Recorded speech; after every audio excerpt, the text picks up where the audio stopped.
Bapak Ibu Saudara-saudari yang terkasih, selamat pagi. Pada kesempatan ini kita akan mencoba merefleksikan sedikit peristiwa-peristiwa yang terjadi dalam perayaan Kamis Putih ya. Nanti malam kita akan merayakan perayaan Kamis Putih. Tentu ada beberapa poin penting yang dirayakan di sana, yang setidaknya menjadi pemahaman kita dan juga ada pesan ya yang memberikan kita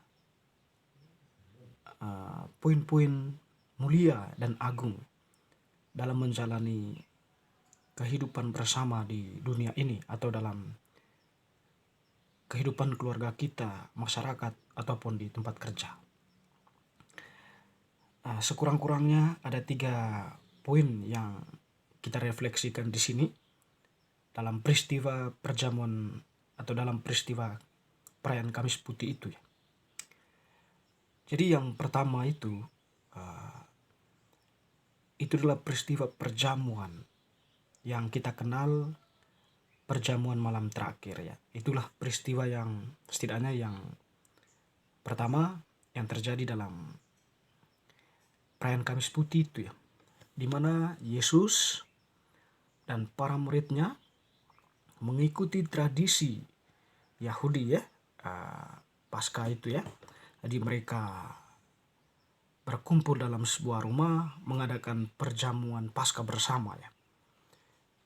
Tentu dalam tradisi Yahudi, perjamuan itu dihadiri oleh keluarga mereka, lalu ada beberapa barang persembahan yang dikorbankan di sana, termasuk roti dan yang lain-lain ya, sayuran-sayuran dan sebagainya yang memang sudah ditentukan oleh hukum.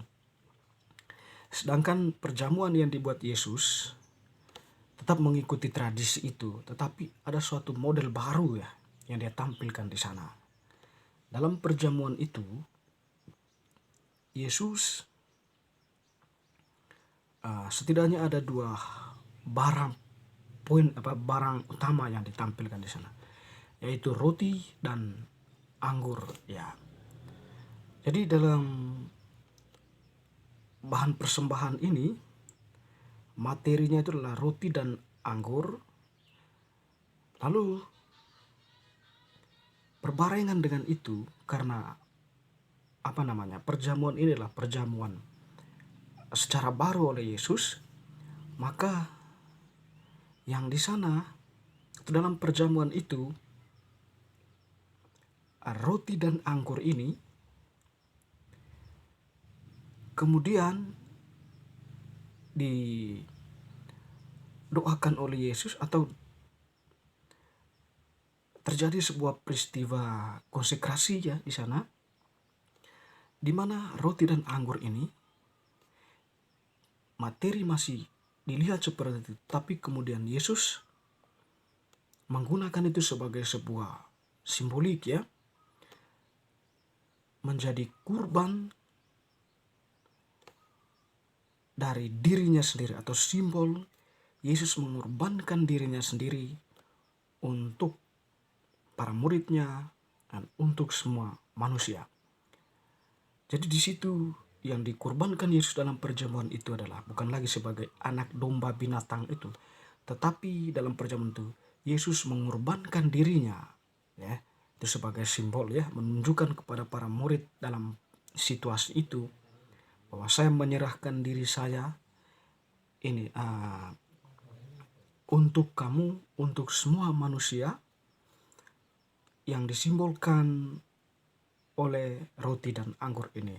Roti dan anggur ini tidak lagi dilihat sebagai roti dan anggur, tetapi sebagai dalam penghayatan iman, sebagai pengorbanan Yesus Kristus, tubuh dan darahnya. Maka dalam peristiwa itu bagaimana Yesus kemudian ya mengangkat piala, lalu kemudian mengatakan, inilah tubuhku yang diserahkan bagimu. mengangkat hosti, lalu kemudian mengangkat piala, mengatakan inilah darahku yang ditumpahkan bagimu. Jadi di situ menjadi jelas bahwa perjamuan malam terakhir itu adalah perjamuan Yesus secara simbolik mengorbankan dirinya, ya, mempersembahkan dirinya kepada Bapa dan kepada manusia melalui peristiwa roti dan anggur itu. Lalu kemudian yang kedua berhubungan masih dengan peristiwa roti dan anggur itu, ya, di situ dihadirkan dua sakramen besar, ya.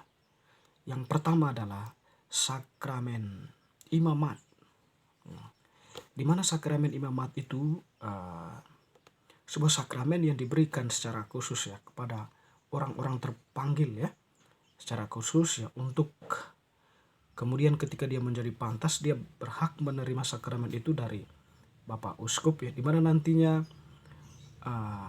dia mempunyai tanggung jawab untuk memimpin perayaan Ekaristi, ya, itu seorang imam, ya. Jadi Yesus menetapkan sakramen imamat itu. Lalu kemudian sakramen Ekaristi. Jadi dua sakramen besar ini yang ditampilkan di sana, ya. Dan tak terpisahkan antara dua sakramen ini, sakramen imamat dan sakramen Ekaristi. Berhubungan dengan perjamuan yang sudah dibuat Yesus itu. Jadi ada perjamuan, lalu kemudian ada pribadi yang tampil di sana. Lalu dalam secara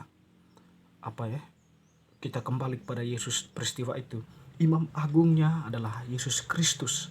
Dia adalah menyandang sakramen imamat ada dalam diri Yesus. Lalu kemudian Yesus mempunyai yang mengadakan perjamuan Ekaristi itu, ya, yaitu perjamuan tadi. Lalu kemudian sampai sekarang diwariskan dalam gereja menjadi sebuah tradisi. Tugas itu dipercayakan oleh Yesus kepada para rasul dan para penggantinya, Bapak Uskup dan para imam tentunya. Di mana Bapak Uskup dan dibantu oleh para imam mengadakan perjamuan kudus, perayaan kudus ini, perjamuan Ekaristi itu. Sekaligus di sana dihadirkan dua sakramen ini.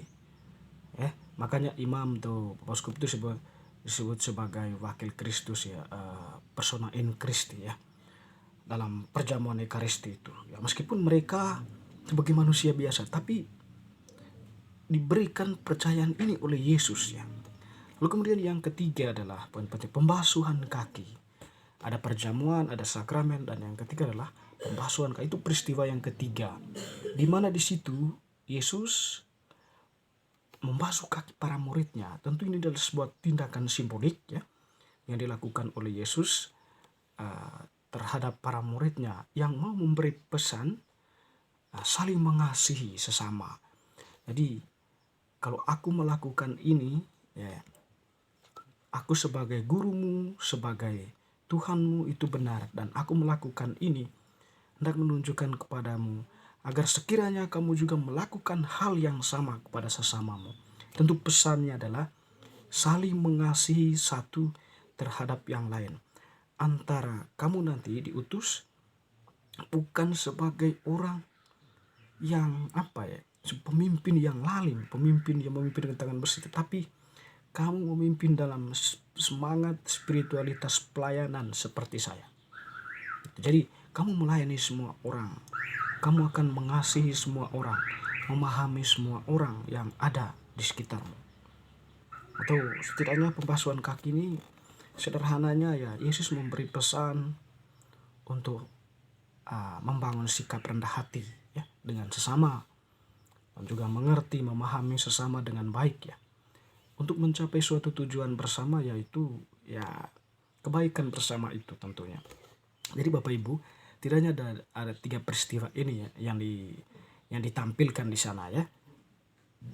Pertama adalah peristiwa perjamuan di mana Yesus mengorbankan dirinya, ya, yang secara simbolik, ya, terjadi dalam roti dan anggur itu dalam perayaan Ekaristi, kita kenal dalam doa konsekrasi, ya, di mana roti dan anggur itu diubah secara transubstansi, ya, mengalami transubstansi sehingga diubah menjadi tubuh dan darah Kristus. Lalu kemudian yang kedua adalah sakramen besar itu, sakramen Ekaristi dan sakramen imamat dan sakramen Ekaristi. Dan yang ketiga adalah peristiwa pembasuhan kaki.